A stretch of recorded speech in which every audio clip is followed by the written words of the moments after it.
Maria team, hope everyone's had a good weekend. Here we go, we're going to be looking at some of the finishing options for head arms. Okay, let's get into it. My arm, Ali's head and Ali's arm, in that sequence. It could be this way, this way, where else would it? This way, right. As long as it's my arm, his head, my arm, right. All those different options, but as long as it's got that same setup of the arm, the head, and the arm. Now, the most important part for this choke for me at the moment is my bicep around this neck. So I need to be able to get my elbow as close to his head as it can. So it's got a lot of tension and pressure here, right? And then what we have to do is close up Ali's shoulder into his neck. This is what I'm trying to achieve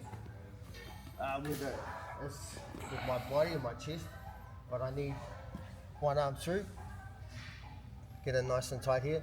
Now, generally, we used to just pull our head in and drive our shoulder into the neck to close up that space.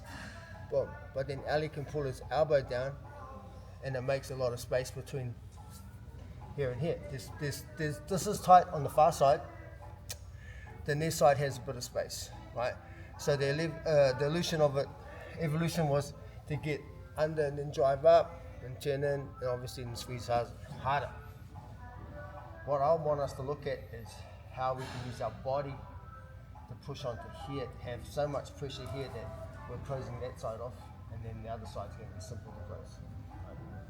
So we're going to look at a couple of ways. The first one's going to get a little bit technical, and then the second one's like, oh, why didn't you tell me this in the first place?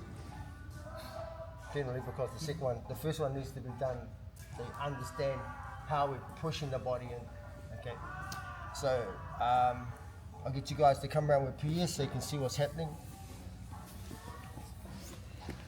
We've got that first arm in, and it's in nice and deep. Okay, so there's essentially a little bit of pressure coming up on the Ali's. Now, if I stay in line with the shoulder here and squeeze, I can squeeze, and then I can rotate, and I'll get the choke. But Ali's also quite adept at getting the escape. So it just depends on who's squeezing the most and who doesn't want to get choked. So the first step is get bicep deep. Okay. The second step I like to do is I'm needing to keep his elbow from coming through. So if his elbow comes back down to the ground, we end up in kesa, right? It's been there, so we don't have to go there again. We're dropping this in, right? And I'm needing to keep the head close so his elbow can't come back. I want to try and take my hand and push his shoulder into his neck here. So I'm using a bit of extra help. And then I'm thinking about pulling my elbow into the shoulder, into his neck. So see I'm pulling my arm in? You right? Good. Okay, so 1, 2. Now I'm sinking down, right? I'm pushing and keeping it connected as I'm just, yeah.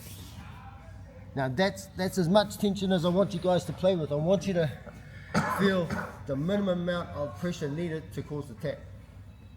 And if you set that as, okay, that's your minimum amount, then when you're rolling, why are you using this much? That's because you're having to adjust. Once you get that arm trap first, we're here, getting it nice and deep. You can use lots of different ways. I'm not showing you how to get that through. I'm just trying to show you what I want to achieve is getting that bicep close to their neck as possible, getting it connected. Right, circling down a little bit, keeping my head in so that elbow doesn't come back. Pushing. I want to push this into my elbow. I'm not pushing it into the neck. I'm focusing on pushing his lat into my elbow, and it's going to make it a nice squeeze into there.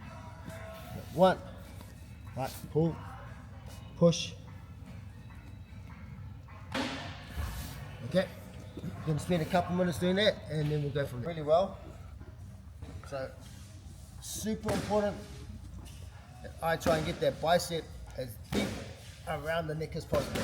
Now, see how this is square across Ali's shoulder? His neck is still in this. If I take this down,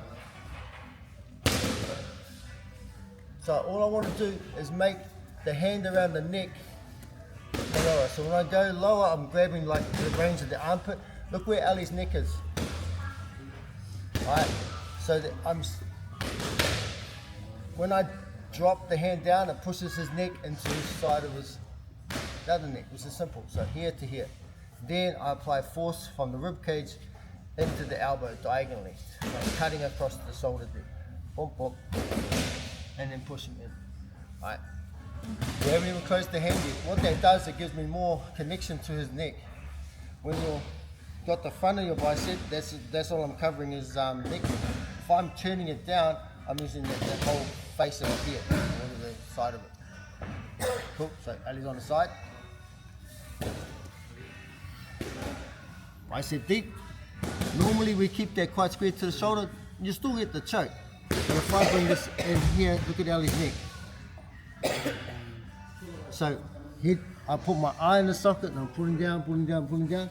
I circle back, I find those ribs and I start pushing in and to the rib. Okay. Now, that's without the grips.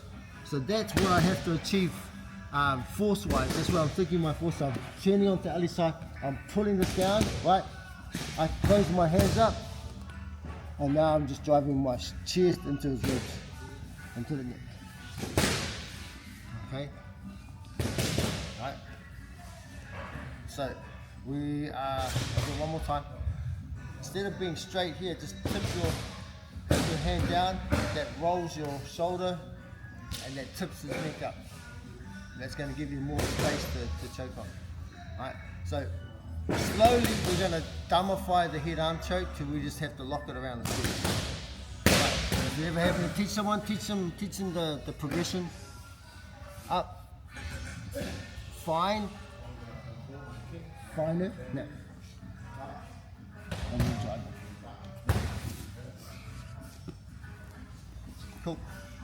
I'm not twisting, I'm not cranking, I'm not jumping up and down, just making it nice and clean. That push is so tight. We haven't finished it yet. The push just gives you the example of where the force needs to be. Once we set the trap, that's a piece of cake. So how do I replace pushing with my body? That's the next step. My question is, I mean, like, do you need to? No. Because that's tight, Yes, right? that's fine. That's fine. And then you'll play with it. And then you'll evolve it. Because you're all smart. Yeah, right here. Head, this, there, arm, right? There are shorter versions. We're going super deep. I want to get bicep through. So see how we quite side by side here, bicep through. Then I want to drop this down. Look at the neck. Right? At that angle, there's already tension coming in. There's a lot of pressure coming from my arm without squeezing. It's pulling into the neck, into the artery. Right? From here, turning in. Right, with the gravity here, I don't have to worry about my hand, but then I'm just pushing into there. So when I take Ali flat, I'm using my hip, lifting the head, getting deep. I'm not just turning my wrist, I'm pulling the whole hand down, looking in towards Ali, sliding to the ground, and then down. Okay, the one we're going to do tomorrow for Maddie is going to be the current head arm tool zone. It's not about the choke now that we have to worry about, it's the defense. Once we get to here, we've got to be concerned about the defense, the grabbing the inside of the thigh. Right? The coming up to turtle. All that stuff. So it's not the choke. We've got the choke, now we're going to shut the doors off the exits. Because this choke just has too many exits. Cool. Mouth guards in, we'll do some rounds.